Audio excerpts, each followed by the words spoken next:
इस video lecture में हम लोग पढ़ने वाले हैं आज गॉसेस थ्योरम के बारे में, या गॉसेस प्रमेय, गॉसेस लॉ, गॉस प्रमेय या गॉस नियम, जो बहुत इंटरेस्टिंग है। और गॉसेज लॉ के अंतर्गत बहुत सारी चीज़ों को हम सीखेंगे। मैं इंजीनियर आर बी सिंह, यह स्टूडेंट छपरा से क्लास 12 का फिजिक्स पढ़ा रहा हूँ हिंदी मीडियम में। आइए हम लोग पढ़ते हैं गॉसेज लॉ या गॉसेज थ्योरम। लेकिन गॉसेज लॉ को जानने से पहले या गॉसेज थ्योरम को जानने से पहले मैं आपको एक बहुत इंटरेस्टिंग चीज़ बताने जा रहा हूँ, और वो है ठोस कोण या घन कोण का कंसेप्ट। थोड़ा आप इस चीज़ को सीख लीजिए, ज़रूरी है सीखना।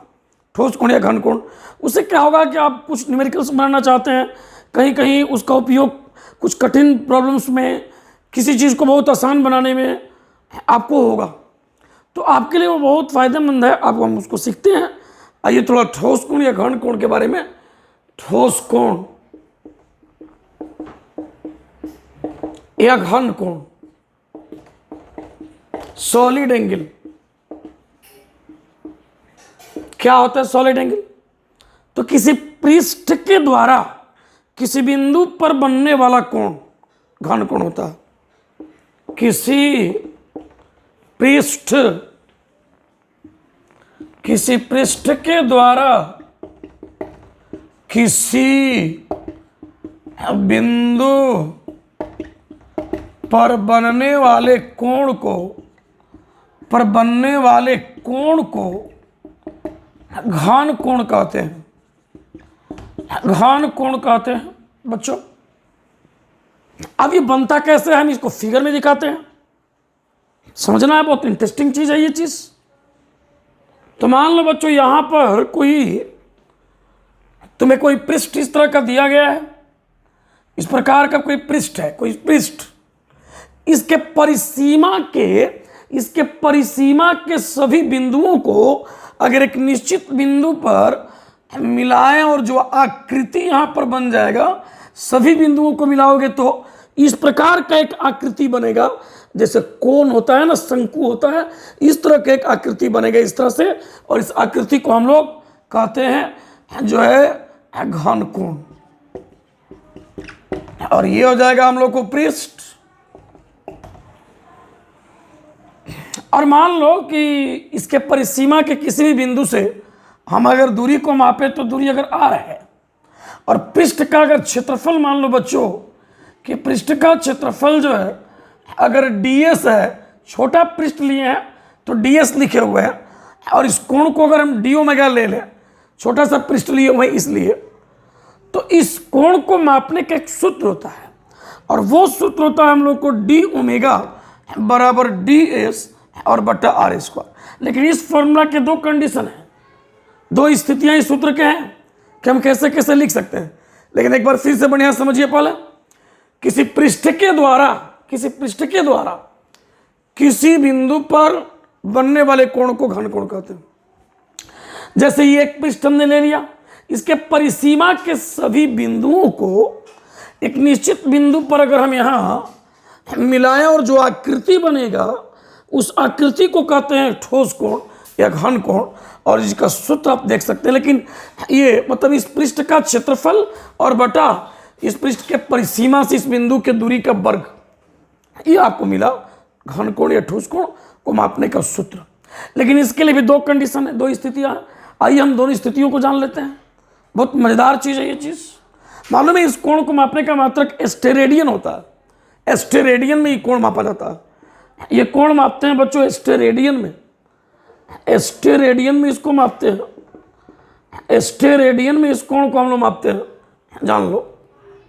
और ध्यान देना कि इस फॉर्मूला के दो स्थितियां हैं। इसके हर बिंदु को याद कर लोगे। जरूरत कभी पड़ा तो यूज किया जाएगा, नहीं पड़ा तो कोई दिक्कत नहीं। जानकारी जरूरी है, इसका जानना आपके लिए जरूरी है। दो स्थिति कौन कौन सा है बाबू?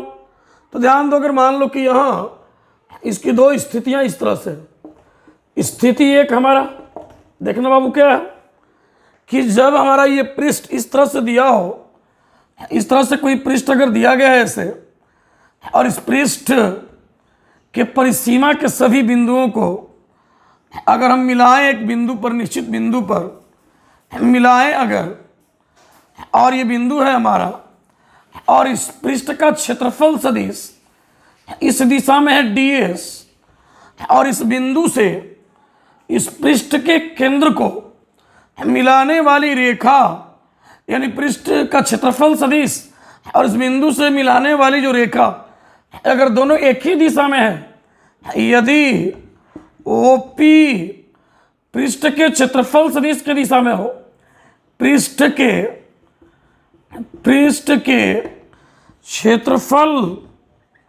क्षेत्रफल सदिश के दिशा में है, सदिश के दिशा में है बच्चों, यदि यह OP जो रेखा है, बिंदु O से P को मिलाने वाली जो रेखा है वो पृष्ठ के क्षेत्रफल सदिश के दिशा में है, तब यहाँ जो घन कोण बनेगा, इस घन कोण को अगर d ओमेगा लिखा जाए घन कोण, तो इस घन कोण का बच्चों फॉर्मूला तो जो है घन कोण जो बनेगा इस ds क्षेत्रफल के द्वारा बिंदुओं पर बनने वाला कोण घन कोण, तो ds क्षेत्रफल द्वारा बिंदुओं पर बनने वाला कोण, बिंदुओं पर बनने वाला कोण बच्चों लिखेंगे हम लोग d ओमेगा बराबर ds बटा r स्क्वायर, यानी इस छोटे से पृष्ठ का क्षेत्रफल और बट्टा इस पृष्ठ के मध्य बिंदु से किसी बिंदु से इस बिंदु की दूरी का वर्ग।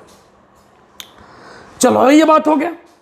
अगली बात ये हम बताने जा रहे हैं आपको कि यदि यह OP रेखा और क्षेत्रफल सदिश एक दिशा में नहीं हो, तब कैसे लिखते हैं इस कोण को, थोड़ा इस बात को हम देख लेते हैं। स्थिति 2 की हम बात यहां पर करेंगे। स्थिति दो बच्चों याद रखो कि जब रेखा OP एवं क्षेत्रफल अवयव, छोटा सा क्षेत्रफल ले रहे हैं, ये क्षेत्रफल बहुत छोटा हम लेकर काम कर रहे हैं, क्षेत्रफल अवयव का क्षेत्रफल सदिश एक दिशा में नहीं हो, एक दिशा में नहीं हो, तो बच्चों हम लोग क्या करेंगे, इस चीज को ध्यान दीजिएगा। मालूम है, अब इतना ही पढ़ लेने से हम गॉसेस थ्योरम का प्रमाण 2 तरीके से आपको पढ़ा देंगे, अब एकदम आसान तरीके से 2 मेथड से। तो हम इसको ऐसे लिख सकते हैं, यहां पर हम इसको लिखेंगे कैसे,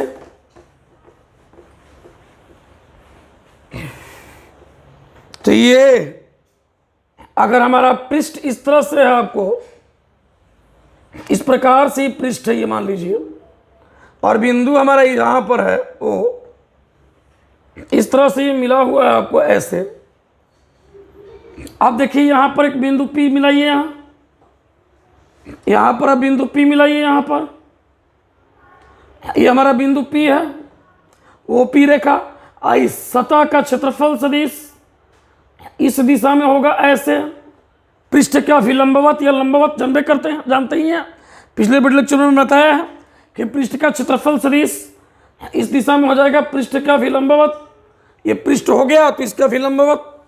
अब इस OP को अगर आगे हम बढ़ा दें ऐसे और इस दिशा आगे बढ़ा दें, और यहाँ पर अगर एंगल थीटा हो, अगर यहाँ यदि एंगल थीटा दिया हो, तो अब बच्चों यहाँ फॉर्मूला जो बनेगा ठोस कोण को निकालने का, इस ठोस कोण को निकालने का सूत्र देखो बच्चों क्या होगा। इस DA का हम वो कंपोनेंट लेंगे, सॉरी DS का, इस क्षेत्रफल सदिश का वो कंपोनेंट लेंगे जो इस दिशा में मिलेगा। इस DS का इधर दिशा में कंपोनेंट क्या होगा, इस दिशा में कंपोनेंट होगा आपको DS cos थीटा। और अब इस कोण को हम लिखेंगे हम लोग, इस स्थिति में हम लोग लिख सकते हैं, इस एंगल को लिखेंगे d ओमेगा बराबर ds cos theta by r square. याद रखने का ट्रिक बच्चों, एक बात याद रखो कि जो जिस पृष्ठ के लिए एंगल बनाना है, जिस बिंदु पर कोण बनाना है, लेना है, उस बिंदु से पृष्ठ के उस बिंदु को मिलाने वाले रेखा के दिशा में क्षेत्रफल सदिश का घटक ds cos थीटा और बटा इस बिंदु से इस बिंदु जो पृष्ठ का बिंदु है इसका वर्ग। ये फॉर्मूला आप देख सकते हैं। तो ये हो गया। बढ़िया सब समझ लीजिएगा कि यहाँ पर पृष्ठ ऐसे है, इस तरह से पृष्ठ है, ये इस पृष्ठ का जो अभिलंब है इस तरह से पृष्ठ है, तिरछा थोड़ा देख सकते हैं, पृष्ठ ऐसे है, इसका अभिलंब हम लोगों को इस प्रकार से मिला हुआ है, ऐसे ऐसा अभिलंब मिला, ओ से पी को मिलाया तो इस तरह से मिला हम लोगों को। अब हम लोग ये कहना चाहते हैं इस स्थिति में इस कोण को मापे तो कितना मापे, तो सूत्र हो जाएगा ds cos थीटा और बाई r स्क्वायर। तो ये रहा घन कोण, ये ठोस कोण का कंसेप्ट। अब आज तो मेन पढ़ाई जो पढ़ने जा रहे हैं बहुत ही इंटरेस्टिंग बात है, बहुत मज़ेदार चीज़ पढ़ने जा रहे हैं आज का मेन पढ़ाई। तो ये मेन पढ़ाई शुरू नहीं हुआ, ये बेसिक कंसेप्ट आपको हम दिए हैं, ये बेसिक नॉलेज आपको हम दिए हैं। गॉसेस थ्योरम के न्यूमेरिकल्स को समझने के लिए, गॉसेस थ्योरम को बढ़िया से और समझने के लिए इस कंसेप्ट का जरूरत हमें पड़ सकता है। आइए हम लोग और भी इसके बारे में एक बात जान लेते हैं। अगर हमारा कोई बंद पृष्ठ है, किसी भी आकृति का बंद पृष्ठ, क्लोज सरफेस, तो इसके भीतर किसी बिंदु पर जो कुल कोण बनेगा इस तरह का घन कोण वह 4 पाई बनता है, बच्चों याद रखो। और अगर किसी बाहरी बिंदु पर पूछ दिया जाए कि बंद पृष्ठ से कोण क्या बनेगा तो 0 बनेगा। तो मैं नोट करके यहाँ बात लिख देता हूँ यहाँ पर कि किसी बंद पृष्ठ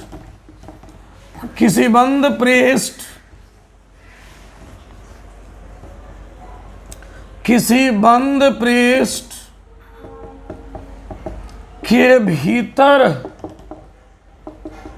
किसी बिंदु पर बनने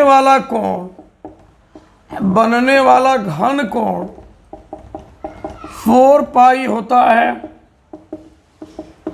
और किसी बाहरी बिंदु पर घन कोण 0 होता है, तथा बंद पृष्ठ के बाहर किसी बिंदु पर घन कोण 0 होता है। किसी बिंदु पर घन कोण 0 होता है। सिलेबस में है, ये जानना है, इस चीज को जान लीजिए। आप एनसीईआरटी निकाल कर देखिए, कहीं ना कहीं यूज किया गया इस चीज का। किसी बंद पृष्ठ के भीतर किसी बिंदु पर बनने वाला घन कोण 4 पाई एस्टेरेडियन, 4 पाई एस्टेरेडियन लिखा हुआ है, एस्टेरेडियन होता है। और बाहर अगर कोई बिंदु ले, इसके भीतर कोई बिंदु कहीं ले ले तो जो कोण बनेगा 4 पाई एस्टेरेडियन। बाहर में कोई बिंदु ले, इसके द्वारा जो कोण बनेगा घन कोण वो नहीं बनेगा, 0 हो जाएगा। अब मेन पढ़ाई पर हम आ रहे हैं। आज का मेन पढ़ाई जो है उसकी हम चर्चा करने जा रहे हैं। तो आज का मुख्य पढ़ाई हम लोग का गॉसेस थ्योरम या गॉसेज लॉ, यानी गॉस प्रमेय या गॉस नियम, गॉसेज लॉ। तो बच्चों आज का मेन पढ़ाई हम लोगों को गॉसेज लॉ यानी गॉस नियम। बहुत जगह गाउस लिखा रहता है, वो भी चलेगा, यहां गाउस भी लिख सकते हैं यहां पर, अथवा Gauss's theorem, Gauss's theorem, Gauss प्रमेय। तो क्या होता है गॉस प्रमेय? किस चीज के बारे में गॉस प्रमेय दिया, गॉस के द्वारा प्रमेय दिया गया? तो गॉस द्वारा प्रमेय जो दिया गया वो किसी बंद पृष्ठ, किसी क्लोज सरफेस से निकलने वाली, चाहे उसके अंदर प्रवेश करने वाली कुल विद्युतीय फ्लक्स की गणना के लिए दिया गया। और इस गॉस थ्योरम का उपयोग करते हैं जब हमें दिया गया होता है कि कोई संतत आवेश वितरण हो। संतत आवेश वितरण, जैसे मान लीजिए आपके सामने अगर दे दिया गया कि इस तरह का कोई तार है, इस तार पर इस प्रकार से आवेश वितरित है, कोई कहता है कि हाँ विद्युत क्षेत्र तीव्रता ज्ञात करो। अब इसका आवेश तो बिंदु आवेश है नहीं कि जांच आवेश रख लिया, कूलाम का नियम लगा दिया और विद्युत क्षेत्र तीव्रता यहाँ प्राप्त कर लिया। तो यहाँ पर हम गॉसेस थ्योरम का उपयोग कर सकते हैं। लेकिन अब यहाँ भी गॉसेस थ्योरम थोड़ा और कॉम्प्लिकेटेड हो जाएगा। तो करेंगे क्या कि छोटे छोटे के लिए गॉसेस थ्योरम लगा सकते हैं, लेकिन अब ये सिमेट्रिकल नहीं है। ये चार्ज इस पॉइंट के लिए कहीं पर बहुत अधिक दूरी है, कम दूरी है, कहीं बहुत अधिक दूरी है। गॉस थ्योरम भी ज़्यादा से ज़्यादा अप्लीकेबल किसके लिए है? तो सिमेट्रिक चार्ज डिस्ट्रीब्यूशन के लिए। जैसे मान लो बच्चों कि अगर इस प्रकार से कोई तार है, इस तार पर इस तरह से आवेश दिया गया है, इस प्रकार से यहाँ कोई बिंदु दे दे, कहे कि विद्युतीय क्षेत्र तीव्रता आपको बताना। अब ये तो कोई बिंदु आवेश नहीं है। अब इसके कारण यहाँ विद्युतीय क्षेत्र तीव्रता ज्ञात अगर करना है तो यहाँ पर ये बिंदु आवेश है नहीं, तो कूलाम का नियम लगाकर हम नहीं निकाल सकते। तो यहाँ पर गॉस थ्योरम अप्लाई करते हैं ताकि विद्युत क्षेत्र तीव्रता को हम निकाल सकें। जैसे मान लीजिए कि कोई आवेशित चादर दे दे, एक आवेश का बना हुआ चादर, इस तरह से आपको आवेशित चादर कोई दे दी, इस तरह से ऐसे आवेशित चादर अगर दे दी, इस तरह से पूरा का पूरा आवेश का बना हुआ चादर, इन्फिनाइट चादर है ये, लंबाई चौड़ाई सब कुछ इन्फिनिटी है, बहुत दूर तक फैला हुआ, और इसके कारण यहाँ विद्युत क्षेत्र तीव्रता निकालने के लिए दे दे। अब क्या ये बिंदु आवेश है कि यहाँ पर हम कूलाम नियम लगाएंगे? तो लगेगा ही नहीं कूलाम नियम। तब यहाँ पर गॉसेस थ्योरम अप्लाई करेंगे। अब आपको कोई दे दे कि चलो भाई एक गोलीय पृष्ठ है और गोलीय पृष्ठ पर पूरी तरह से आवेश फैला हुआ है, और कोई कहा दे कि चलो इसके कारण किसी बिंदु पर विद्युत क्षेत्र तीव्रता ज्ञात करो, इसके पृष्ठे पर ज्ञात करो, इस बाहर के बिंदु पर ज्ञात करो, यहाँ पर गॉस थ्योरम अप्लाई करेंगे हम लोग। तो गॉस थ्योरम क्यों पढ़ रहे हैं? तो गॉस थ्योरम का पहला कारण है कि किसी बंद पृष्ठ से विद्युतीय फ्लक्स कैसे गणना करेंगे, और दूसरा यह है कि कोई संतत आवेश वितरण है, कंटिन्यूअस चार्ज डिस्ट्रीब्यूशन, उसके कारण अगर किसी बिंदु पर विद्युतीय क्षेत्र तीव्रता ज्ञात करना हो तो हम गॉस थ्योरम अप्लाई करेंगे। खैर ये तो बात हो गया कि हम क्यों पढ़ रहे हैं, लेकिन आइए पहले मेन मुद्दे की बात किया जाए कि भाई है क्या गॉस थ्योरम, कहता क्या है। तो मैं पहले यहाँ पर गॉस थ्योरम लिखने जा रहा हूँ, लिखता हूँ पहले गॉस थ्योरम को पहले।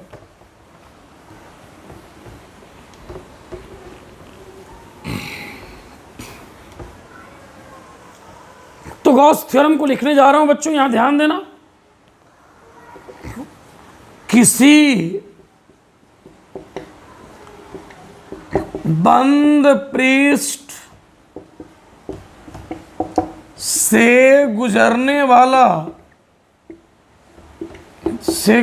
वाला कुल विद्युतीय फ्लक्स या संपूर्ण विद्युतीय फ्लक्स, चलो कुल लिख देते हैं, कुल विद्युतीय flux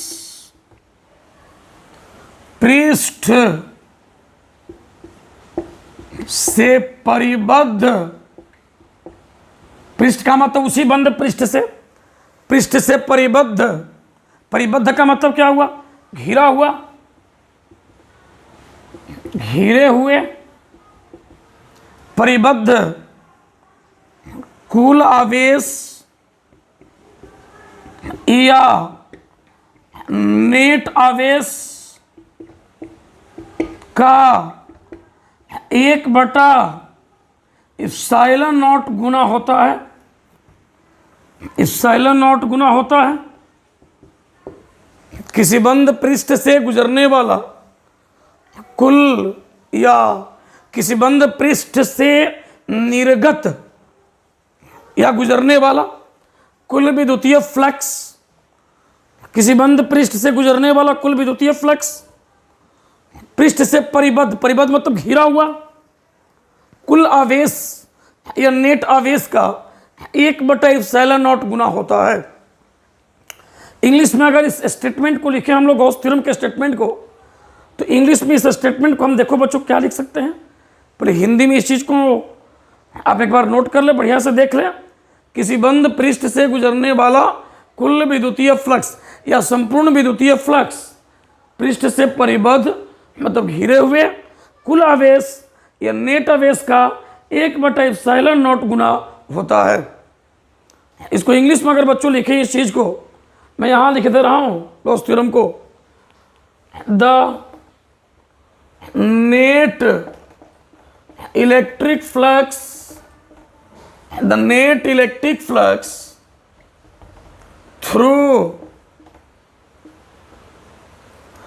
a closed surface is equal to 1 by epsilon naught times the total charge or net charge enclosed by the closed surface surface क्यों लिख सकते हैं? क्योंकि क्लोज्ड वाली बात तो ऊपर कर दिया गया है। By the surface the net electric flux, मतलब किसी बंद थ्रू ए क्लोज सरफेस, किसी बंद पृष्ठ से गुजरने वाला कुल विद्युतीय flux, the net electric flux through a close surface is equal to 1 by epsilon naught times, मतलब 1/epsilon naught गुना द टोटल चार्ज और net charge enclosed by the close surface. Enclosed माने परिबद्ध, मतलब घिरा हुआ, बाय द क्लोज सरफेस, बंद पृष्ठ के द्वारा घिरा हुआ, कुल आवेश का 1/epsilon naught गुना के बराबर होता है। बहुत सारे बुक्स में ऐसे भी लिख देता हूं, उसको भी मैं लिख देता हूं। इस प्रकार भी इसको लिख सकते हैं, ऐसे भी लिखा जा सकता है इस गॉस प्रमेय को। ऐसे भी लिख सकते हैं, वायु या निर्वात में किसी विद्युतीय क्षेत्र में किसी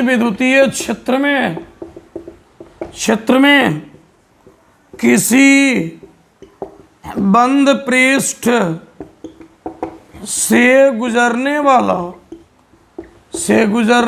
विद्युतीय फ्लक्स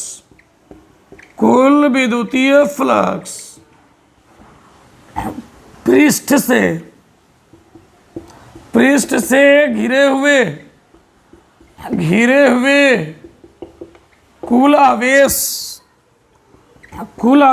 या नेट आवेश का 1/epsilon naught गुना होता है। अब पहले वाले स्टेटमेंट में बात छुपा हुआ कि वो जो हमारा बंद पृष्ठ है वो वायु या निर्वात में है।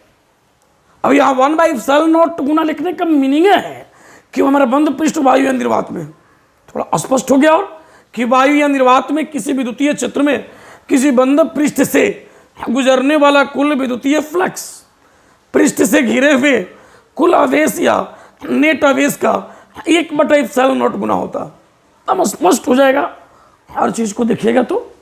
इस स्टेटमेंट को मैथमेटिक्स के रूप में हम कैसे लिखते हैं, इस चीज को बच्चों हम ध्यान से आइए देखते हैं कि मैथमेटिक्स में इस गॉस थ्योरम को हम कैसे लिखते हैं, इस गॉस प्रमेय को हम कैसे लिखते हैं मैथमेटिक्स में।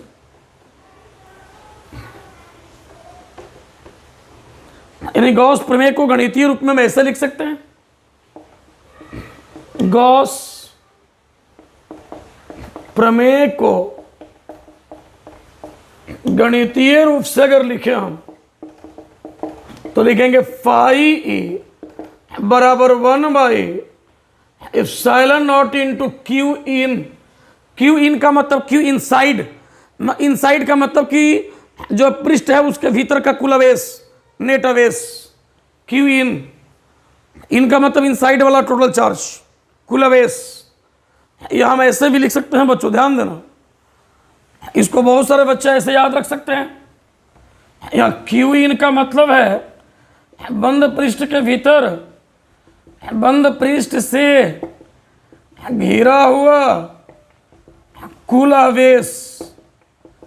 जितने आवेश बंद पृष्ठ से घिरे होंगे उनका टोटल अलजेब्राइक सम, बीजगणितीय योगफल लेंगे। यह हम ऐसे लिख सकते हैं कि यह फाई ई बराबर 1/epsilon naught इंटू क्यू लिख सकते हैं आसानी के लिए।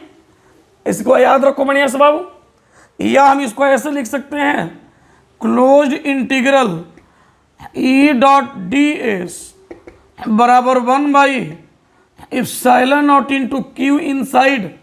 ऐसे भी लिख सकते हैं हम गॉस थ्योरम को, ऐसे भी।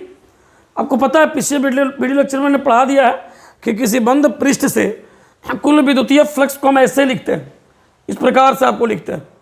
इसको हम और पहले जोड़ दें, वर्ड तो ये जोड़ सकते हैं कि फाई ई बराबर क्लोज इंटीग्रेशन इतना E dot D S equal to 1/7 Q integration, या हम ऐसे केवल लिख सकते हैं close integral E dot D S equal to 1/ε0 into Q inside लिख सकते हैं, या क्यू नेट लिख सकते हैं। तो गॉस थ्योरम को आप ऐसे लिख दीजिए, ऐसे लिख दीजिए, ऐसे लिख दीजिए, चाहे ऐसे लिख दीजिए, आप लिख सकते हैं। याद रखने के लिए इसको याद रखिए, चाहे इस नीचे वाले को याद रखिए, आप इसको आप याद रख सकते हैं, इसको आप याद रख सकते हैं, इसको आप याद रख सकते हैं गॉस थ्योरम के रूप में, गॉसेज लॉ के रूप में। तो ये हमारा गॉसेज थ्योरम का स्टेटमेंट हो गया हम लोगों को। बच्चों एक बात याद रखो कि यहाँ जो LHS में ये E है, कैपिटल E, ये विद्युत क्षेत्र तीव्रता है, और DS बंद पृष्ठ पर एक छोटे क्षेत्रफल अवयव का क्षेत्रफल है ये, और ये पूरा फ्लक्स बंद पृष्ठ से लिखा गया है। और ये RHS में जो Q इन है वो बंद पृष्ठ से घिरा हुआ कुल आवेश या नेट आवेश है, याद रखना। अब इस गॉसेस थ्योरम का प्रूफ कूलॉम नियम का उपयोग करके आइए हम करते हैं इस चीज को, गॉसेस थ्योरम का प्रूफ।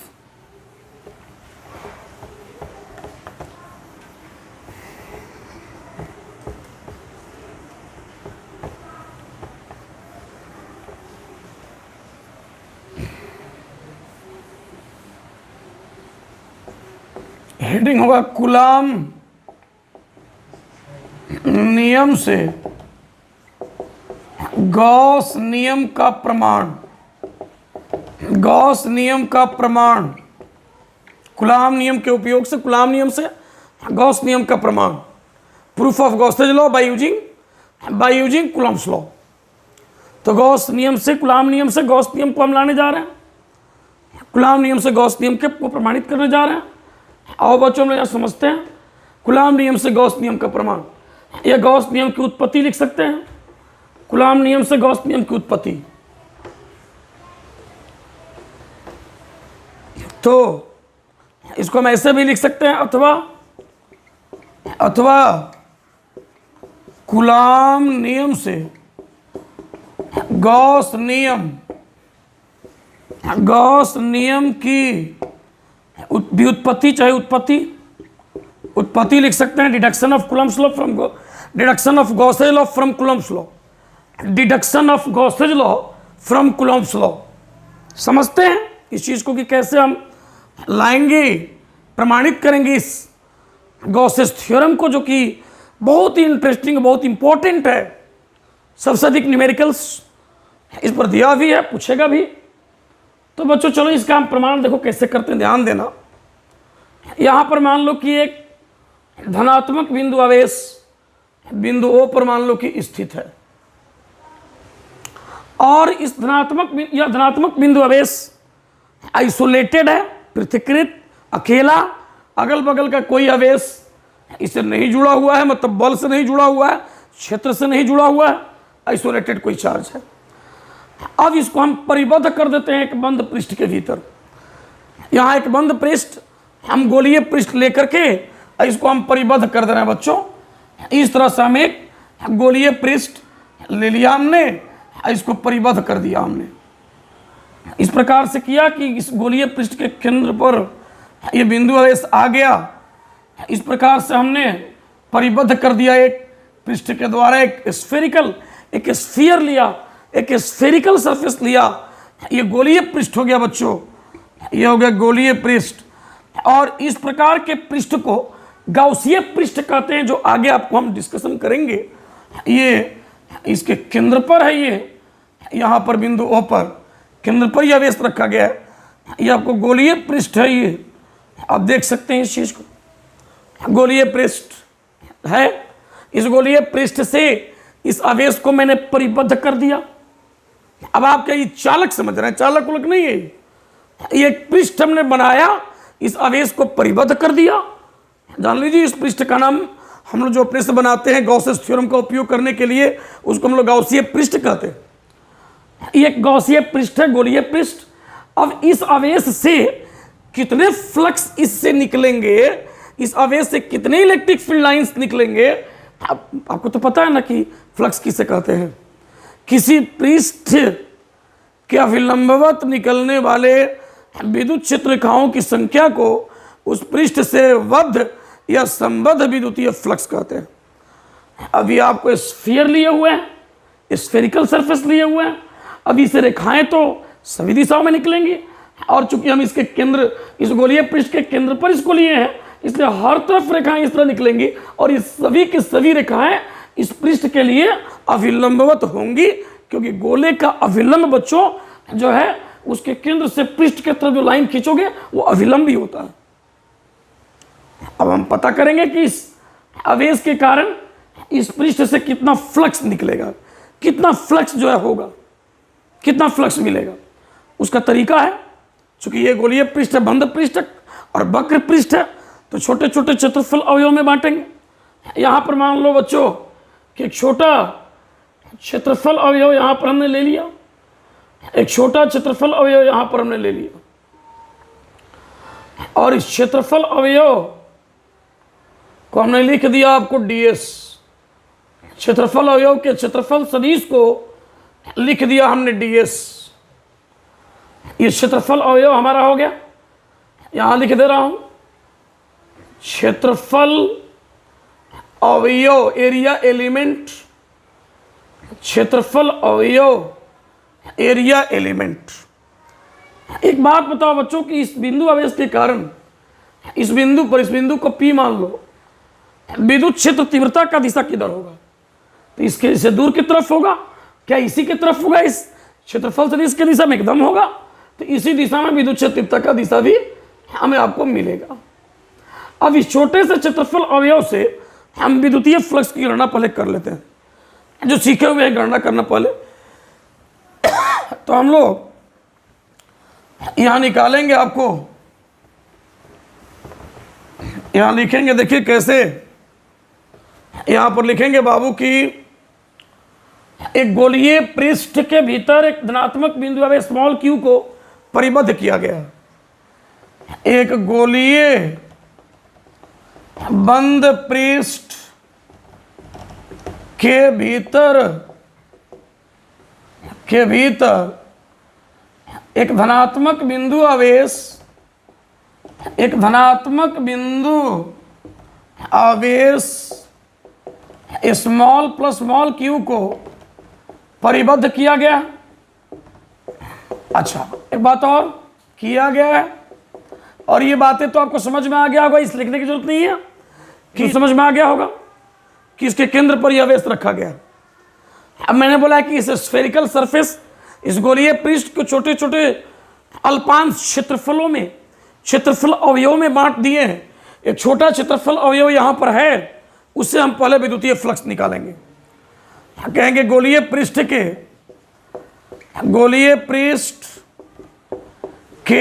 एक छोटे क्षेत्रफल अवयव से विद्युतीय फ्लक्स अगर लिखा जाए तो d फाई ई बराबर, हम सीख चुके हैं बच्चों, फॉर्मूला होगा d डॉट ds। याद रखो, d फाई बराबर e डॉट ds। एक बार फिर समझ लेते हैं। गोलीय बंद पृष्ठ के भीतर एक धनात्मक बिंदु आवेश प्लस स्मॉल q को परिबद्ध किया गया है। गोलीय पृष्ठ के एक छोटे क्षेत्रफल अवयव से विद्युतीय फ्लक्स d फाई बराबर e डॉट ds। अब हम लोग इस पूरे बंद पृष्ठ से कुल विद्युतीय फ्लक्स लिखेंगे, तो इसका क्लोज्ड इंटीग्रेशन कर देंगे। यानी कहेंगे कि पूरे जो है पूरे पृष्ठ से कुल विद्युतीय फ्लक्स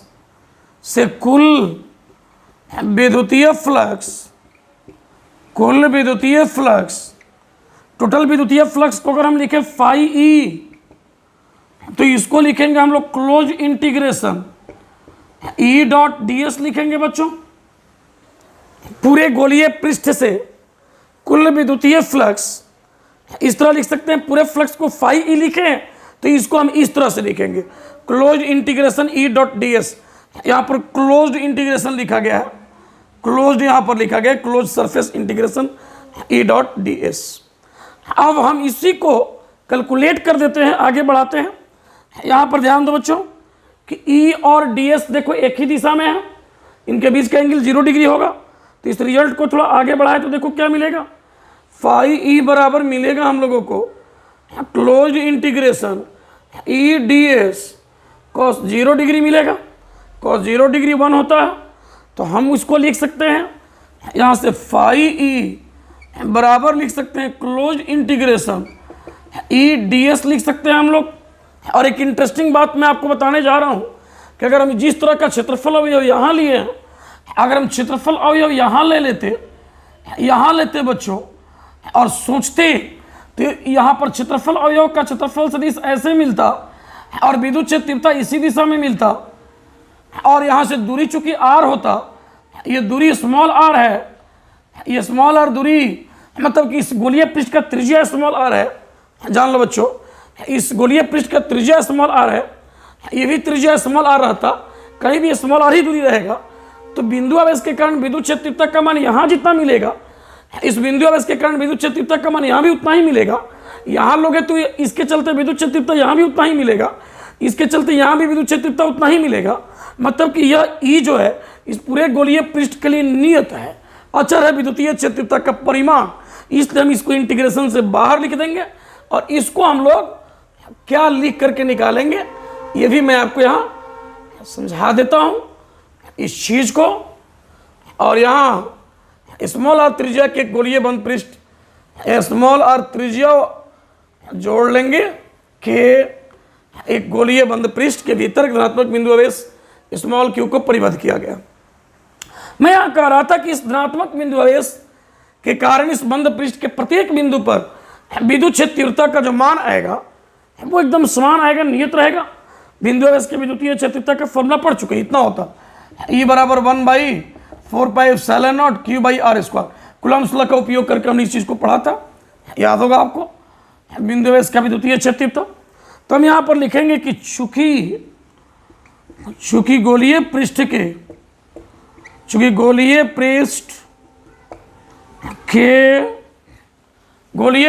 के केंद्र पर रखे गए बिंदु आवेश प्लस स्मॉल क्यू, यहां से मिटा देते हैं, प्लस स्मॉल क्यू के लिए, प्लस स्मॉल क्यू के लिए गोलीय पृष्ठ का प्रत्येक बिंदु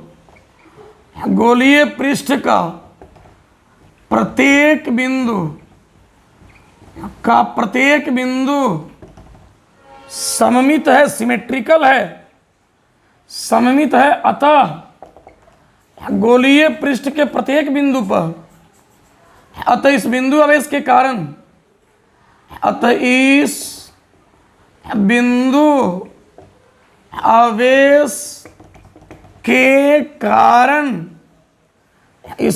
आवेश के कारण पृष्ठ के प्रत्येक बिंदु पर विद्युत क्षेत्र तीव्रता का परिमाण, विद्युत क्षेत्र तीव्रता का परिमाण नियत होगा। एक बार और देख लो बच्चों, चूंकि गोलीय पृष्ठ के केंद्र पर रखे गए बिंदु आवेश प्लस स्मॉल क्यू जो यहाँ रखा गया है के लिए गोलीय पृष्ठ का प्रत्येक बिंदु सममित है। इस यहाँ से हर बिंदु देखो समान दूरी पर है कि नहीं, हर बिंदु यहाँ से समान दूरी पर, देख लो हर बिंदु समान दूरी पर है, सममित है। अतः इस बिंदु आवेश के कारण पृष्ठ के प्रत्येक बिंदु पर विद्युत क्षेत्र तीव्रता का परिमाण नियत होगा, समान होगा, नियत या समान होगा।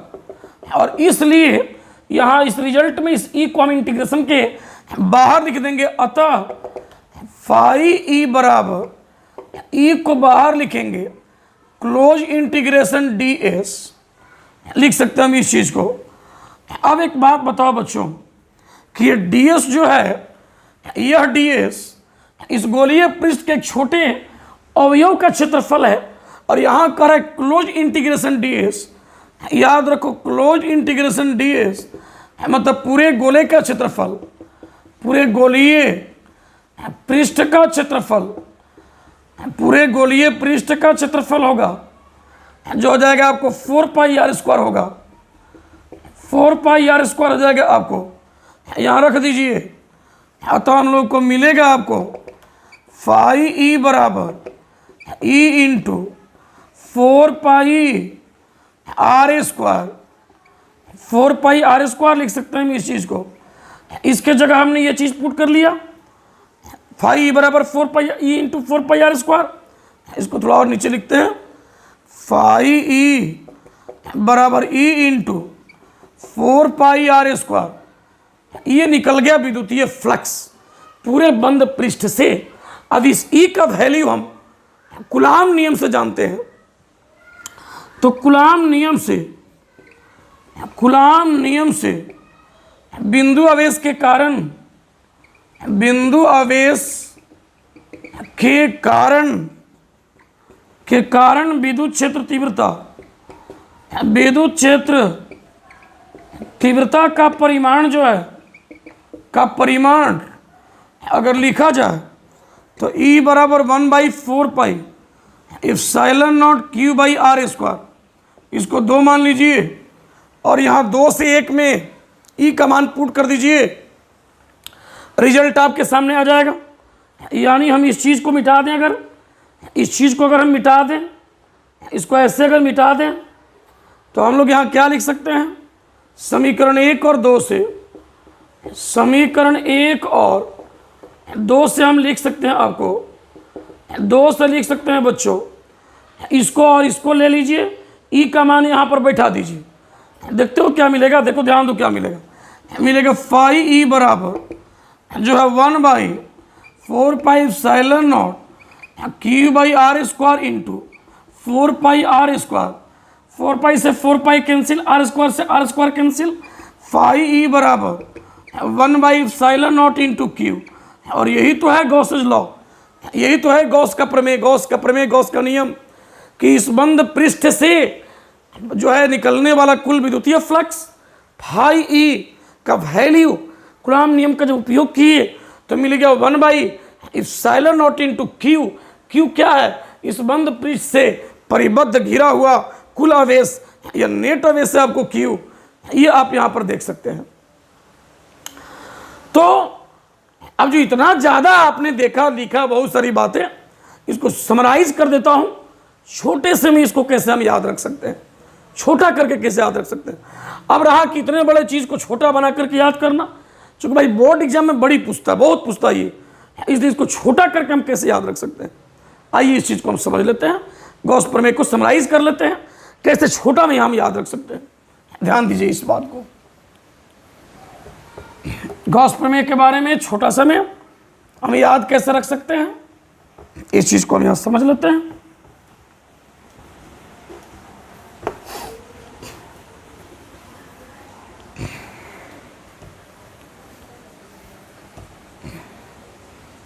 इसको समरी के रूप में बना लेते हैं, छोटा सा कर लेते हैं, एग्जाम में हम कैसे लिखेंगे।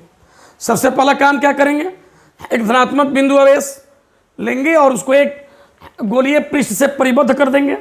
ये गोलीय पृष्ठ जो गॉसीय पृष्ठ कहलाता है, ये हो गया हमारा गोलीय पृष्ठ।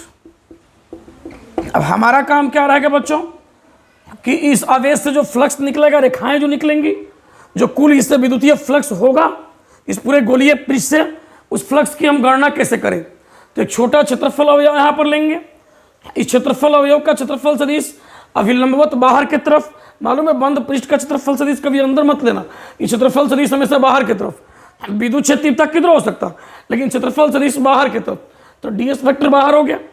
इस धनात्मक आवेश का विद्युत क्षेत्र तीव्रता भी बाहर, इस छोटे से क्षेत्रफल अवयव से फ्लक्स लिख दो, छोटे क्षेत्रफल अवयव से फ्लक्स, क्षेत्रफल अवयव से विद्युतीय फ्लक्स, से विद्युतीय फ्लक्स लिख दो डी फाई ई बराबर ई डॉट डी एस। उसके बाद पूरे से फ्लक्स एक ही बार लिख दो एक लाइन में, पूरे बंद पृष्ठ से कुल फ्लक्स, कुल विद्युतीय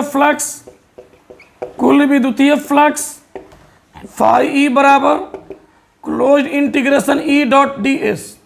यहीं पर 2-3 काम कर लो।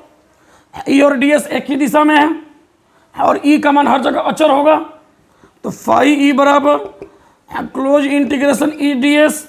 इस ई को बाहर कर लो, ई बाहर कर लो, क्लोज इंटीग्रेशन डी एस। और डी एस एक छोटे क्षेत्रफल अवयव का क्षेत्रफल है, पूरे बंद पृष्ठ का लिखोगे, इसको 4 पाई स्क्वायर लिखोगे। फाई ई बराबर E into 4 pi R square, और इस ई के जगह पर फॉर्मूला यह लगा दो, ई बराबर 1/4 pi epsilon naught Q by R square. इस ई को यहाँ बैठा दो, यहाँ पर लिख लो, चूंकि यहाँ लगा देते हैं यहाँ पर, चूंकि ई बराबर 1/4 pi epsilon naught Q by R square, अतः यहाँ हो जाएगा आपको बच्चों, अतः इस ई का मान यहाँ बैठा दो, तो क्या मिल जाएगा हम लोग को, फाई ई बराबर जो है आपको मिलेगा 1/4 pi epsilon naught Q by R square into 4 pi R square. इस 4 पाई से 4 पाई कैंसिल, आर स्क्वायर से आर स्क्वायर कैंसिल, रिजल्ट आ गया। फाई ई बराबर जो है हो जाएगा 1/एप्सिलॉन नॉट इंटू क्यू, और यही तो है गॉस लॉ। तो समराइज करके छोटे समय हम गॉस थ्योरम को ऐसे याद रखेंगे। फिगर ये एक बिंदु आवेश गोलीय पृष्ठ से परिबद्ध कर दिया जो गॉसीय पृष्ठ कहलाता है, छोटे से क्षेत्रफल से फ्लक्स पर लिख दिया। अब पूरे से फ्लक्स लिखना हो तो क्लोज इंटीग्रेशन ई और डी एस एक दिशा में cos 0 डिग्री यहाँ कर देंगे, यहाँ cos 0 डिग्री, ये ई बाहर निकल जाएगा क्योंकि हर जगह नियत होगा ई का मान, और इसका मान होगा 4 पाई आर स्क्वायर। और ई का फॉर्मूला जो होता है कूलाम नियम से, यहाँ लिखे हुए हैं कूलाम नियम से, यहाँ चूँकि कूलाम नियम से चूँकि कूलाम नियम से जो है ई बराबर 1/4 pi epsilon naught Q by R square. रखिए आपके सामने रिजल्ट आ गया, याद रख सकते हैं। बोर्ड एग्जाम में इतना ही याद रखना, इतना ही लिखना आपको। पहले वाला तो आपको पढ़ने के लिए हम लिख दिया कि आप हर चीज़ को खोजते हैं नोट्स बनाना, तो भाई खूब नोट्स बनाइए, खूब लिखिए, याद रखने के लिए आप इतना याद रखिए। इसी थ्योरम को इसे भी छोटा करके आप बना सकते हैं, प्रूफ कर सकते हैं, वही ठोस कोण की सहायता से, घन कोण की सहायता से। इस थ्योरम को अगर चाहें तो एक और तरीके से आप प्रूफ कर सकते हैं। आइए मैं आपको प्रूफ करके दिखाते हैं, इस चीज़ को आप याद कर लिए होंगे, आइए मैं आपको दिखा देता हूँ।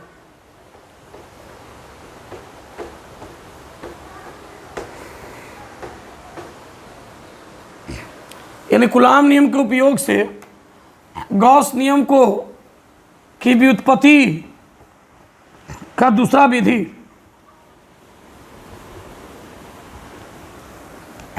देखिए वो इससे भी इजी है, वो आपको कठिन लगता होगा लेकिन और आसान हो जाएगा। वो हम यहाँ पर नोट करके लिखने जा रहे हैं बच्चों। इंपॉर्टेंट बात, ये इसको याद करने की जरूरत नहीं, पिछला याद है तो एकदम कोई टेंशन नहीं, हम दे रहे हैं, चूँकि हमको पढ़ाना है तो हर चीज़ को बता देते हैं।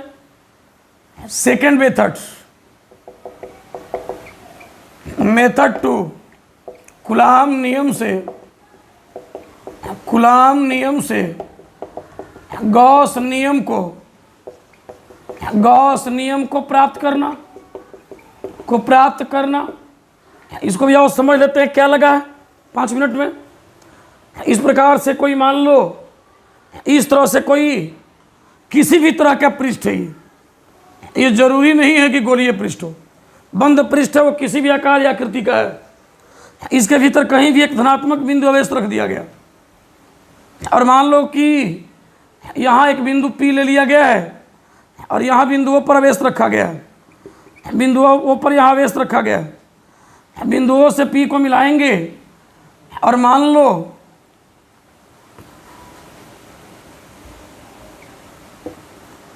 यहाँ पर है बिंदु अवेश स्मॉल q पर, और मान लीजिए कि यहाँ पर हम लोगों को इस तरह से r दूरी पर एक बिंदु P है, यहाँ पर विद्युत क्षेत्र तीव्रता का दिशा इसी दिशा में होगा आपको। अब यहाँ पर एक छोटा क्षेत्रफल अवयव लीजिए आप, छोटा सा क्षेत्रफल अवयव, और मानिए कि यहाँ पर ही क्षेत्रफल एंगल बना रहा है आपको डी ओमेगा, यहाँ के एंगल बन रहा है आपको डी ओमेगा बन रहा है। ये बताइए कि जो ये पृष्ठ बना है यहाँ, इस पृष्ठ का क्षेत्रफल सदिश अगर देखा जाए तो क्षेत्रफल सदिश क्या इधर नहीं हो जाएगा इसका, इस पृष्ठ का विलंबवत, देखें तो इस पृष्ठ का विलंबवत क्षेत्रफल सदिश ये हो गया हम लोग को ds वेक्टर, और विद्युत क्षेत्र तीव्रता हम लोग को ई हो गया, इनके बीच का एंगल क्या हो गया, थीटा हो गया। इस सतह का क्षेत्रफल सदिश सतह का विलंबवत और विद्युत क्षेत्र तीव्रता ऐसे, यानी जो यहाँ क्षेत्रफल ये है इस बंद पृष्ठ का, ये कोई बंद पृष्ठ है, ये कोई बंद पृष्ठ है, इस बंद पृष्ठ का एक छोटा क्षेत्रफल अवयव लिए, क्षेत्रफल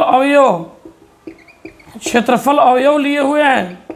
ये क्षेत्रफल अवयव यहाँ पर एंगल जो बना रहा है ठोस कोण, ये ठोस कोण डी ओमेगा बन रहा है, डी ओमेगा को ऐसे लिख देते हैं।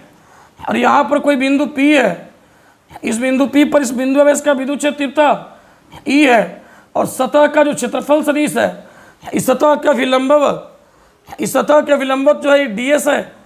अब इस छोटे क्षेत्रफल अवयव से फ्लक्स आइए लिखते हैं।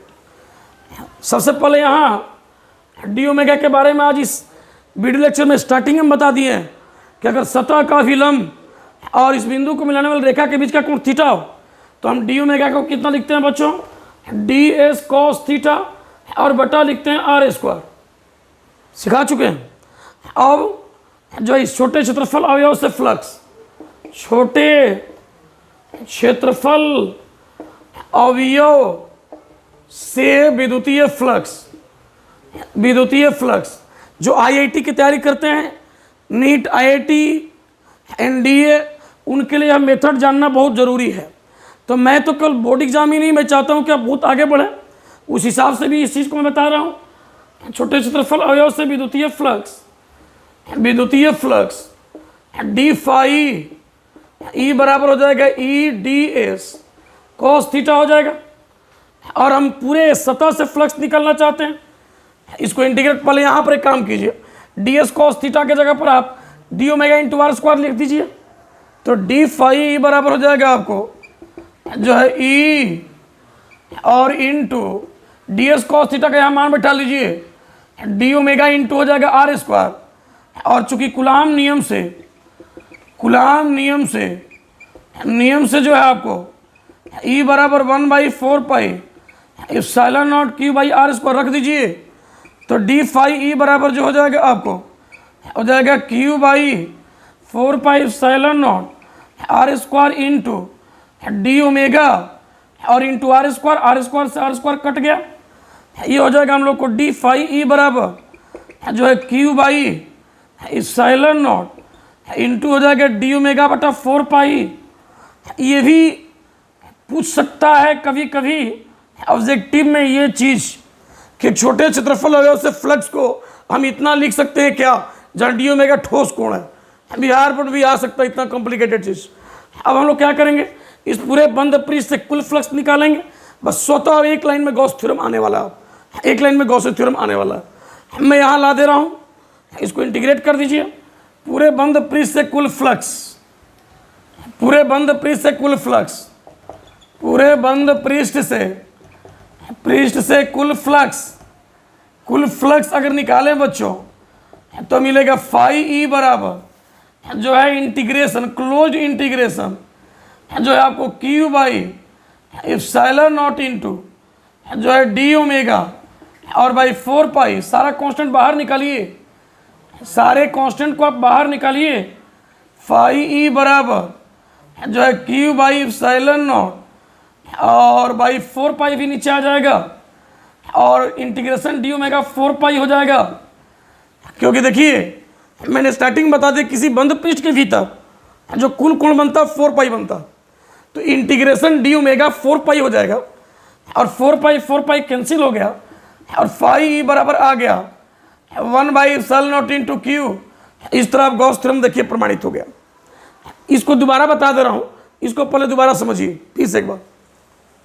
किसी भी आकृति का बंद पृष्ठ ले लिया, किसी गोलीय पृष्ठ को जरूरी नहीं है, इसका एक छोटा क्षेत्रफल इसके भीतर कहीं पर कोई एक बिंदु आवेश है, कहीं पर कोई एक बिंदु आवेश, और इसके पृष्ठ पर एक छोटा क्षेत्रफल अवयव ले लिया, इस क्षेत्रफल अवयव पर एक बिंदु पी लिया, बिंदु जहाँ पर आवेश रखे हैं इसे इस बिंदु पी को मिलाने के दिशा में विद्युत क्षेत्र तीव्रता का दिशा, और इस सतह पर छोटे क्षेत्रफल अवयव पर जो क्षेत्रफल सदिश का दिशा, इस सतह का विलंब के दिशा में ऐसे इस क्षेत्रफल सदिश और विद्युत क्षेत्र तीव्रता के बीच का कोण थीटा है। और इस स्थिति में हम इस ठोस कोण जहाँ बनेगा इस छोटे क्षेत्रफल के द्वारा इसको डी ओमेगा लिख सकते हैं, जिसको डी एस कॉस थीटा बटा कितना लिख सकते हैं, आर स्क्वायर। ये सूत्र हो गया। अच्छा, इस वीडियो लेक्चर में स्टार्टिंग में इस फॉर्मूला को बता दिया। अब इस छोटे क्षेत्रफल से फ्लक्स फॉर्मूला तो आपको पता है, डी फाई बराबर E D S cos theta. D S cos theta का मान यहाँ से बैठा दीजिए, D omega into R square, D omega into R square. Coulomb नियम से इस ई का मान इतना होता है, यहाँ बैठा दीजिए, मिल जाएगा टी फाई बराबर Q by epsilon not D omega बटा 4 पाई। आइए मैं इस चीज़ को दोबारा यहाँ पर एक बार और कर देता हूँ इस चीज़ को समझने के लिए, क्योंकि यहाँ कॉम्प्लिकेटेड हो गया। इस चीज़ को यहाँ समझा दे रहा हूँ, इस चीज़ को मैं यहाँ समझा दे रहा हूँ। यहाँ पर छोटा सा मैं हेडिंग को लिख दे रहा हूँ, गॉस प्रमेय का प्रमाण, गॉस प्रमेय का प्रमाण कूलाम नियम से।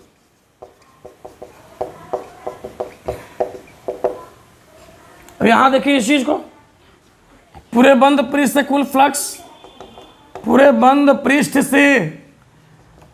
से कुल फ्लक्स, कुल विद्युतीय फ्लक्स, कुल विद्युतीय फ्लक्स मैं बोल रहा था फाई ई बराबर क्लोज्ड इंटीग्रेशन जो है Q by epsilon naught into हो जाएगा आपको डी ओमेगा और बाई 4 पाई, सारे कांस्टेंट को बाहर निकालिए, जो है फाई ई बराबर Q by 4 pi epsilon not बाहर close integration D omega.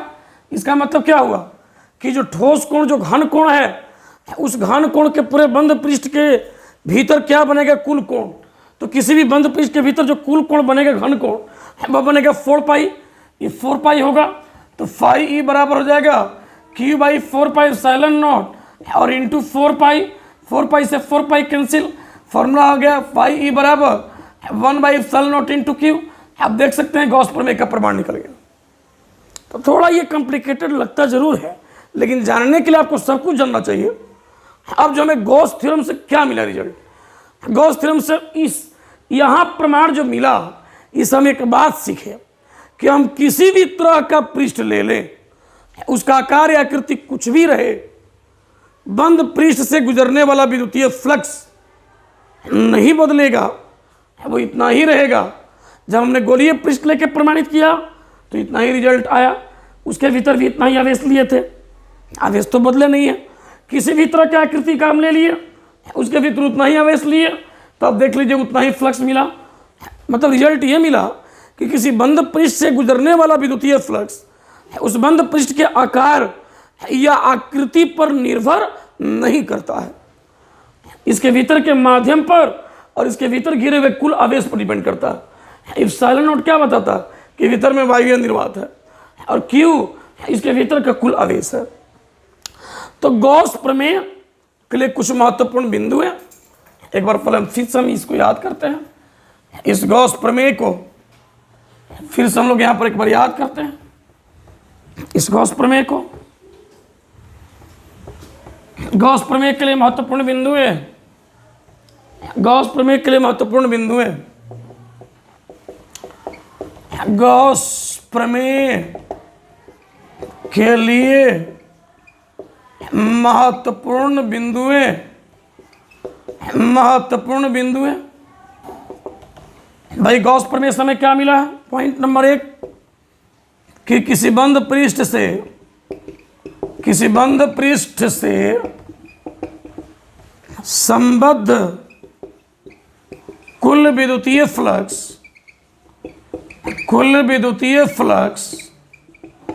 Phi E बराबर 1 by epsilon naught into Q inside close integration E dot D S is equal to 1 by epsilon naught into Q inside. ये Q inside का मतलब क्या है? यानी जो बंद पृष्ठ ले रहे हैं, बंद पृष्ठ से परिबद्ध कुल आवेश या नेट आवेश। यानी गॉस प्रमेय किसी बंद पृष्ठ से संबद्ध कुल विद्युतीय फ्लक्स, गॉस प्रमेय से हमें क्या मिलता है?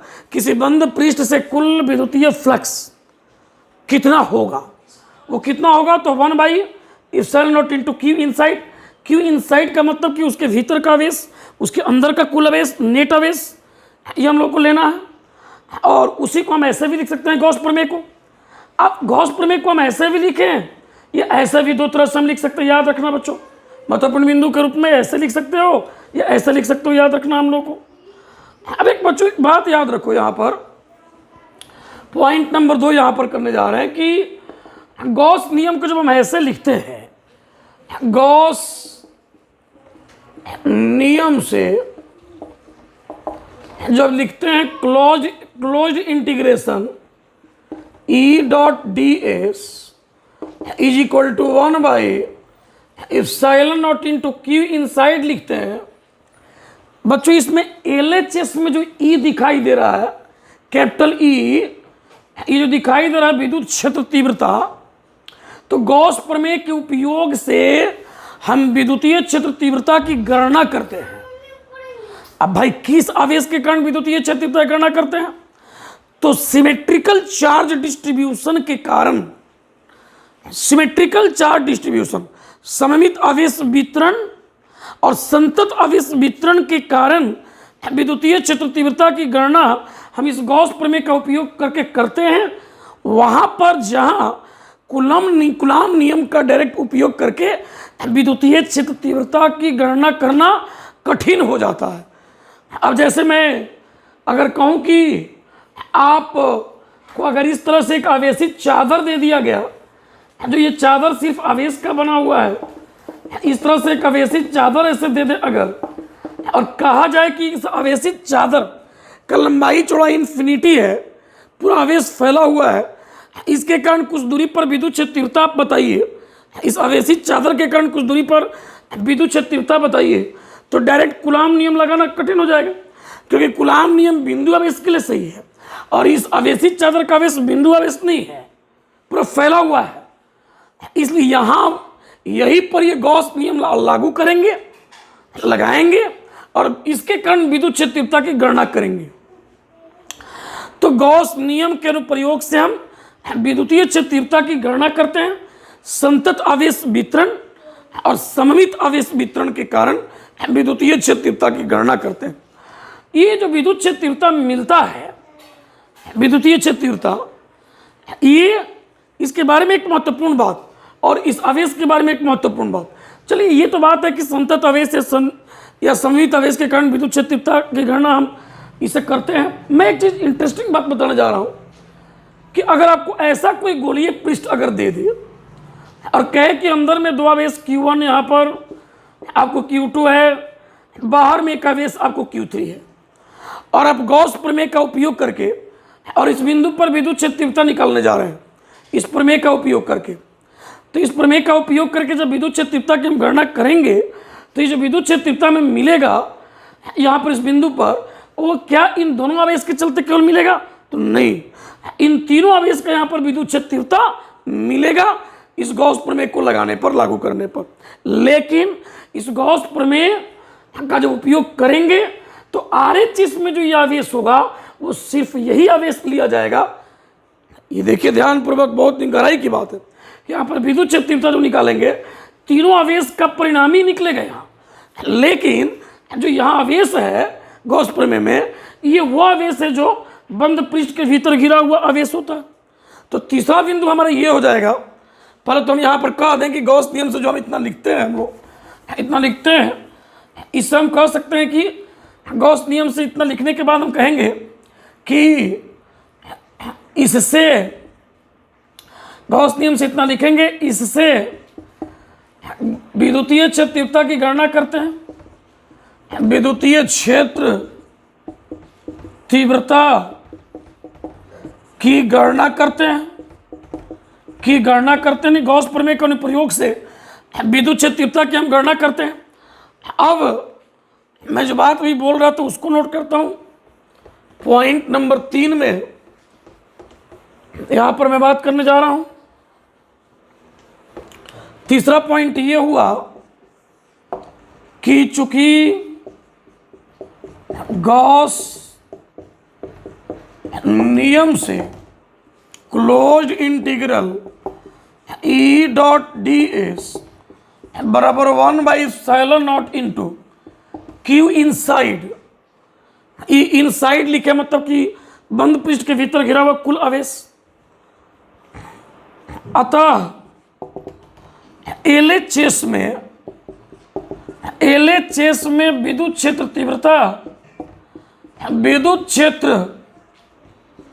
तीव्रता ई गाउसीय पृष्ठ या बंद पृष्ठ ई बंद पृष्ठ के भीतर एवं बाहर स्थित सभी आवेशों के कारण है। सभी आवेशों के कारण नेट विद्युत क्षेत्र होता है। नेट विद्युत क्षेत्र होता है एलएचएस में विद्युत क्षेत्र तीव्रता ई बंद पृष्ठ के भीतर एवं बाहर स्थित सभी आवेशों के कारण विद्युत क्षेत्र तीव्रता होता है। विद्युत क्षेत्र होता है, विद्युत क्षेत्र तीव्रता लिख देता हूं। विद्युत क्षेत्र तीव्रता होता है लेकिन आरएचएस में जो क्यू इनसाइड है, लेकिन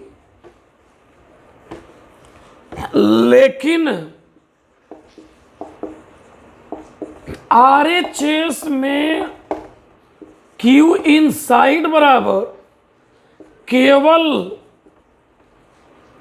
बंद पृष्ठ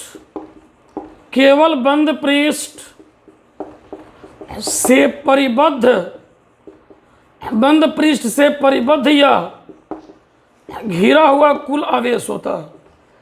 यह घिरा हुआ कुल आवेश है। ये बच्चों याद रखना कि इस फॉर्मूला में जो ये ई है, ये बंद पृष्ठ के बाहर जो आवेश है, भीतर जो आवेश है, सभी आवेश, जितने आवेश उपस्थित हैं, सभी उपस्थित आवेशों का परिणामी विद्युतीय क्षेत्र होता है। लेकिन जो आरएचएस में क्यू इनसाइड है, यह केवल बंद पृष्ठ से परिबद्ध या घिरा हुआ कुल आवेश होता है। चौथा बात बहुत इंपॉर्टेंट है, इस पर बिहार बोर्ड में 2 बार ऑब्जेक्टिव आ चुका है, ध्यान दीजिएगा। यहां पर पॉइंट नंबर 4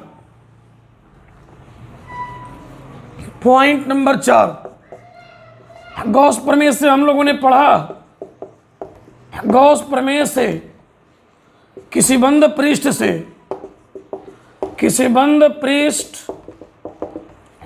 कुल विद्युतीय फ्लक्स,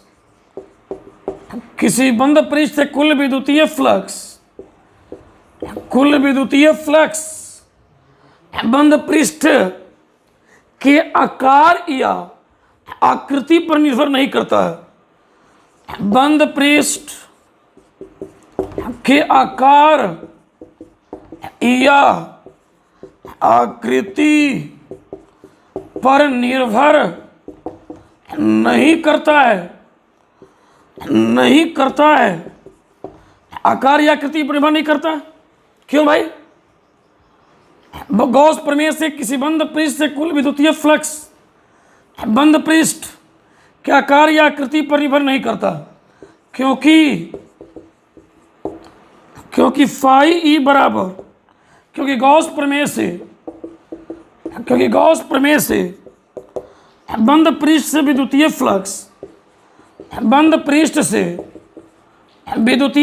जो है, विद्युतीय फ्लक्स फाई ई बराबर 1/ε0 इंटू क्यू। इस फॉर्मूला को देखिए आप, ये फ्लक्स आवेश के समानुपाती है, आवेश पर डिपेंड कर रहा, क्यू इनसाइड या क्यू नेट। गॉस प्रमेय से किसी बंद पृष्ठ से कुल विद्युतीय फ्लक्स बंद पृष्ठ के आकार या आकृति पर निर्भर नहीं करता, क्योंकि गॉस प्रमेय से बंद पृष्ठ से विद्युतीय फ्लक्स बंद पृष्ठ से कुल विद्युतीय फ्लक्स से कुल विद्युतीय फ्लक्स जो है बाबू फाई बराबर 1/720 इनसाइड, ये सिर्फ आवेश पर डिपेंड करेगा और बंद पृष्ठ के भीतर के माध्यम पर डिपेंड करेगा। और आवेश माध्यम की बात अगर छोड़ दी जाए तो सिर्फ आवेश पर डिपेंड करेगा, इसमें कहीं आकार या कृति नहीं है।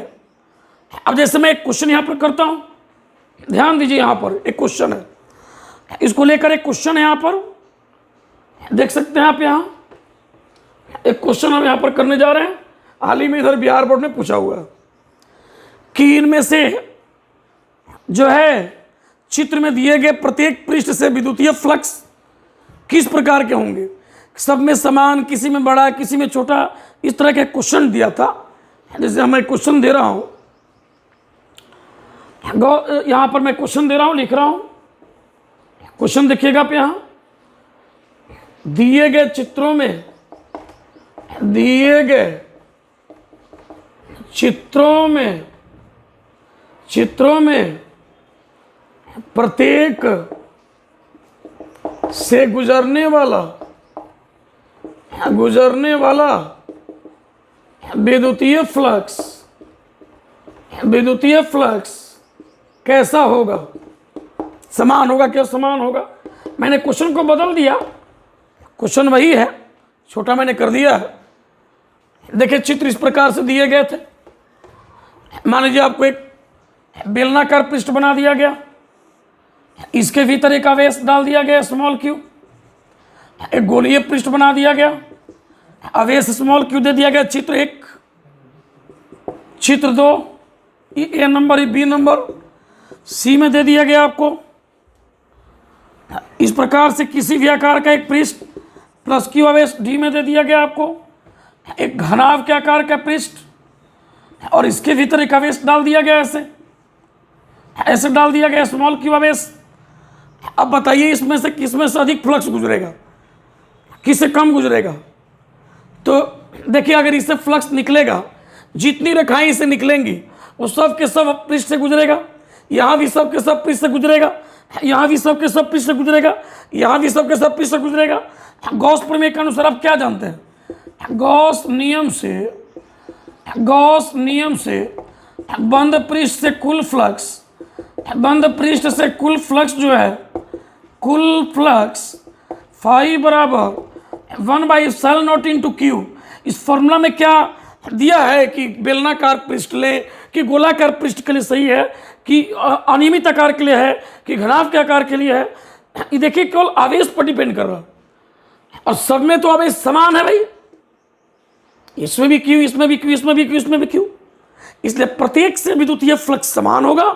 अतः यहां पर हल कर दे रहा हूं, अतः प्रत्येक पृष्ठ से कुल विद्युतीय फ्लक्स समान होगा, कुल विद्युतीय फ्लक्स समान होगा, समान होगा आपको। ये रहा आपको क्वेश्चन। एक और क्वेश्चन मैं कराता हूं आपको, जो बोर्ड एग्जाम में आ चुका है। इस क्वेश्चन को अगर समझ लीजिए, इस तरह का 4 चित्र दिया रहेगा, बोलेगा किस इसमें से किससे फ्लक्स ज़्यादा गुजर रहा, किससे फ्लक्स कम गुजर रहा। देखिए तो प्रत्येक से समान फ्लक्स गुजरेगा, आकार या आकृति चाहे कुछ भी हो, चाहे बड़ा हो, चाहे छोटा हो, चाहे बेलन हो, चाहे गोला हो, चाहे घनाभ हो, चाहे अनियमित आकार का पृष्ठ हो, क्योंकि गॉस प्रमेय से किसी भी पृष्ठ से गुजरने वाला कुल विद्युतीय फ्लक्स वह डिपेंड करेगा उसके भीतर घिरे हुए नेट आवेश से कुल आवेश पर। तो बच्चों यहां पर एक और क्वेश्चन मैं कराता हूं, ध्यान देना तुम। यहां एक और प्रश्न यहां पर करते हैं। एक क्वेश्चन है, एक गोलीय पृष्ठ की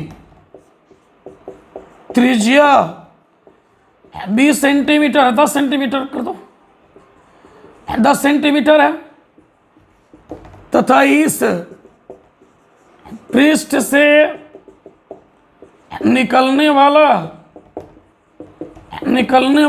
कुल विद्युतीय फ्लक्स 4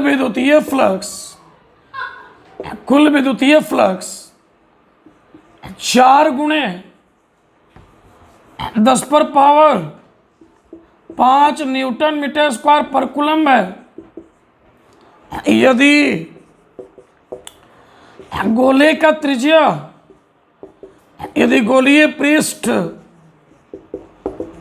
का त्रिज्या दुगुना कर देते हैं, दुगुना कर देते हैं, तो अब कुल विद्युतीय फ्लक्स क्या होगा? तो अब कुल विद्युतीय फ्लक्स क्या होगा? ये क्वेश्चन है हमारे सामने, ये प्रश्न है। आइए इस प्रश्न को समझा जाए कि इसका आंसर क्या होगा।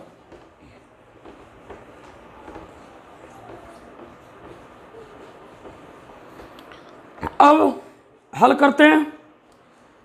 यहां पर हल हम करने जा रहे हैं। ये हमारा गोलीय पृष्ठ है, इसकी त्रिज्या पहले 10 सेंटीमीटर आवेश फ्लक्स दिया हुआ है। यहां पर मान लो कोई आवेश है यहां पर प्लस क्यू, जिसके चलते विद्युतीय फ्लक्स हमको मिल रहा है, और फ्लक्स इतना दिया हुआ है। अगर हम त्रिज्या को दुगना ऐसे कर दें, जो रेखाएं निकल के जा रही हैं वो रेखाएं छोटे वाले गोला से जो निकलेंगी उतनी ही रेखाएं बड़े वाले से निकलेंगी कि बदल जाएगा, दुगना हो जाएगा क्या? तो नहीं, इस छोटे वाले से जितनी रेखाएं निकल कर जाएंगी उतनी ही रेखाएं इस बड़े वाले से भी निकल कर जाएंगी। यानी विद्युतीय फ्लक्स में कोई परिवर्तन नहीं आएगा, नहीं होगा, ज्यों का त्यों रह जाएगा। आंसर यही हो जाएगा। इन हम लोग यहाँ पर कह देंगे कि गॉस प्रमेय के अनुसार, सीधे कहेंगे कि गॉस प्रमेय से बंद पृष्ठ से गुजरने वाला कुल विद्युतीय फ्लक्स फाई बराबर 1/0 इंटू क्यू इनसाइड। और यह फ्लक्स सिर्फ आवेश पर डिपेंड करेगा, आकार पर निर्भर नहीं करता। चूंकि विद्युतीय फ्लक्स, चूंकि बंद पृष्ठ से विद्युतीय फ्लक्स, चूंकि बंद पृष्ठ से विद्युतीय फ्लक्स के आकार पर निर्भर नहीं करेगा, अतः अब फ्लक्स अब भी कुल विद्युतीय फ्लक्स इतना ही रह जाएगा। इतना बराबर होगा 4 गुणे 10⁵ न्यूटन मीटर स्क्वायर पर कूलम, जो गति हो रहा गया। अब तरीका क्या मिला बच्चों कि जैसे मान लो कि गोला है, इसके केंद्र पर आवेश है और इसे निकलने वाली रेखाएं, तुम गोला की त्रिज्या को दुगुना कर दो, ये बहुत बड़ा कर दो, तो क्या फ्लक्स, क्या रेखाएं की संख्या बदल जाएगा? नहीं बदलेगा। इसलिए आकार पर डिपेंड नहीं करता। किसी बंद पृष्ठ से निकलने वाला विद्युतीय फ्लक्स, गुजरने वाला विद्युतीय फ्लक्स उस पृष्ठ के आकार पर डिपेंड नहीं करता। याद रखना इस चीज को, फ्लक्स का मान उतना ही रह जाएगा। अब अगला बात हम लोग को यह है, अगला जो पॉइंट हम लोगों को, अगला पॉइंट गॉस प्रमेय के लिए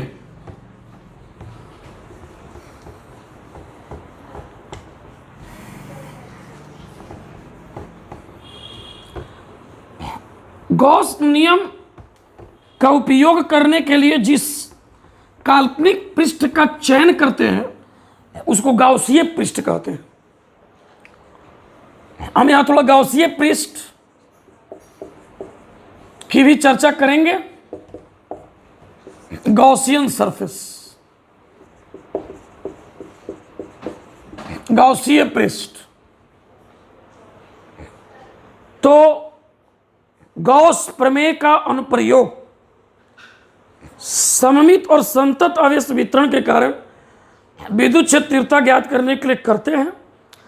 और विद्युत क्षेत्र तीव्रता ज्ञात करने के लिए जिस काल्पनिक पृष्ठ का चयन करते हैं उस पृष्ठ को कहते हैं गाउसीय पृष्ठ, उसको कहते हैं गाउसीय पृष्ठ।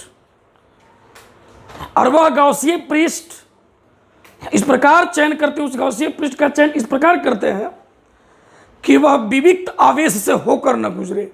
ये विविक्त आवेश क्या होता है, पहले मैं इसकी परिभाषा डाल देता हूं, लिख देता हूं। गॉस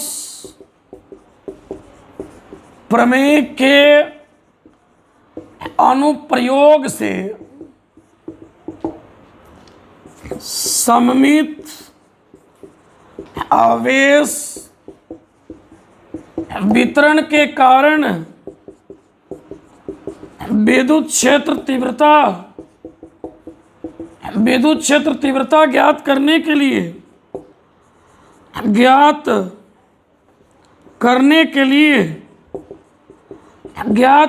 के लिए काल्पनिक पृष्ठ का चयन करते हैं, इसे गॉसीय पृष्ठ कहते हैं। अब इस गॉसीय पृष्ठ के बारे में थोड़ा जान लीजिए। ये गॉसीय पृष्ठ किसी भी आकार या आकृति का हो सकता है। पॉइंट नंबर 1, गॉसीय पृष्ठ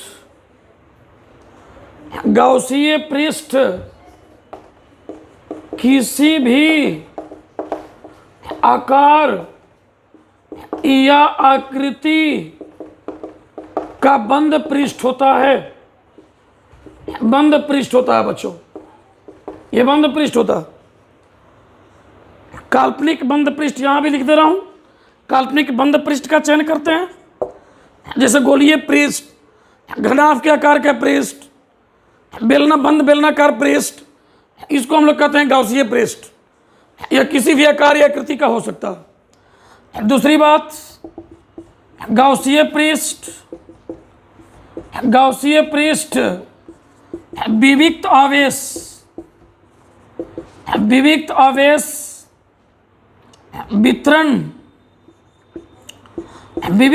वितरण के किसी आवेश से नहीं गुजरना चाहिए। इस बात को समझ लेते हैं कि विविक्त आवेश क्या होता है बच्चों। डिस्क्रीट चार्ज, विविक्त आवेश वितरण के किसी आवेश से नहीं गुजरना चाहिए। जैसे मान लो कि यहाँ पर एक आवेश है, यहाँ पर दूसरा आवेश Q2 है, Q3 है, Q4 है, और हम एक गॉसीय पृष्ठ बना रहे हैं इन तीनों आवेश को लेकर के ऐसे। अब ये पृष्ठ अगर Q4 से गुजरने लगा तो ये नहीं होना चाहिए, गुजरना नहीं चाहिए। इसी तरह के आवेश को विविक्त आवेश कहते हैं। लगातार आवेश अगर रहे एक समान रूप से लगातार, तो उसको संतत आवेश वितरण कहते हैं। उससे यह गॉसीय पृष्ठ गुजर सकता है। लेकिन विविक्त आवेश वितरण में किसी आवेश से गॉसीय पृष्ठ नहीं गुजरना चाहिए, क्योंकि किसी एक बिंदु आवेश पर के अवस्थिति पर विद्युतीय क्षेत्र परिभाषित नहीं होता है, क्योंकि किसी एक बिंदु आवेश के अवस्थिति माने लोकेशन, जहां वो है के अवस्थिति पर विद्युत क्षेत्र परिभाषित नहीं है। आपको पता है कि किसी कोई बिंदु आवेश जहां पर है एकदम उसी बिंदु पर विद्युत क्षेत्र का परिभाषा नहीं मिलता, थोड़ा दूर हट के मिलता है, वहां पर अनडिफाइंड हो जाता है। इसलिए विविक्त आवेश अगर दिए हो, बिंदु आवेश बहुत सारा, तो जो गॉसीय पृष्ठ चुनना है वो किसी बिंदु आवेश से होकर नहीं गुजरना चाहिए। ये बात एकदम ढंग से याद रखना होगा। और लेकिन ये गॉसीय पृष्ठ संतत आवेश वितरण से गुजर सकता है। इसी बात को मैं यहां कर दे रहा हूं। इस चीज को हम यहां लेके आ रहे हैं, यहां पर लेकर आ रहे हैं हम, यहां इस लाइन को मैं यहां लेकर आ रहा हूं। लेकिन गॉसीय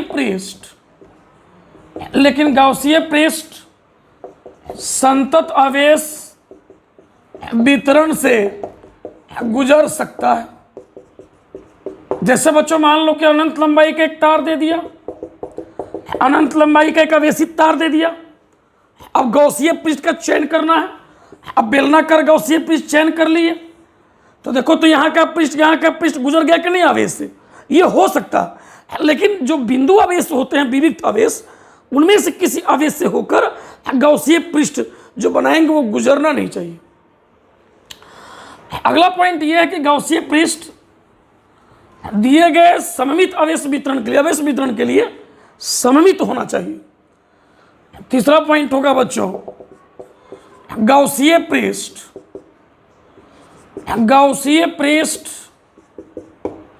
दिए गए आवेश वितरण के लिए सममित होना चाहिए। अब इसका मतलब क्या है भाई? जैसे मान लो कि एक बिंदु आवेश कहा दिया और कहा कि अब गौसीय पृष्ठ बनाइए। अब हम गोलीय पृष्ठ बना दिए तो इस आवेश के लिए पृष्ठ का हर बिंदु समान दूरी पर होगा कि नहीं? समान दूरी पर होगा कि नहीं? इसको केंद्र पर, अगर गोले के केंद्र पर मान ले तो हर जगह समान होगा कि नहीं? इसलिए पूरा पृष्ठ इस आवेश के लिए सिमेट्रिकल कहलाएगा। अच्छा, अगर मान लो बच्चों कि कोई बिंदु आवेश दिया, अब तुम घनाभे वाला पृष्ठ बना दो इस तरह से। इस घनाभ के पृष्ठ, इसके केंद्र पर आवेश ले लो। अब इसके जो 6 गो पृष्ठ है वो सब के सब देखो तो यहाँ से घन लेना है, घनाभ नहीं लेना, घन लेना, घन वाला पृष्ठ, घनाकार पृष्ठ सममित होना चाहिए, सिमेट्रिकल। यहाँ से घन है तो यहाँ से दूरी, यहाँ से दूरी, यहाँ से दूरी, यहाँ से दूरी समान हो जाएगा। तो सिमेट्रिकल होना चाहिए। गौसीय पृष्ठ दिए गए आवेश वितरण के लिए क्या होना चाहिए? सममित होना चाहिए। ये बात है आपको गौसीय पृष्ठ के लिए। और गॉस नियम से अगला वीडियो लेक्चर में भी गॉस नियम से हम लोग बहुत कुछ पढ़ने वाले हैं। इसके आगे अगला वीडियो लेक्चर में पढ़ेंगे। बहुत सारी बातें हैं, गॉस नियम के अनुप्रयोग है, अभी इसी में कुछ और बात है, कुछ न्यूमेरिकल्स हैं, गॉस नियम का अनुप्रयोग है, बहुत सारी बातें हैं, बहुत इंपॉर्टेंट चल रहा है, इसको ढंग से पढ़िए। धन्यवाद।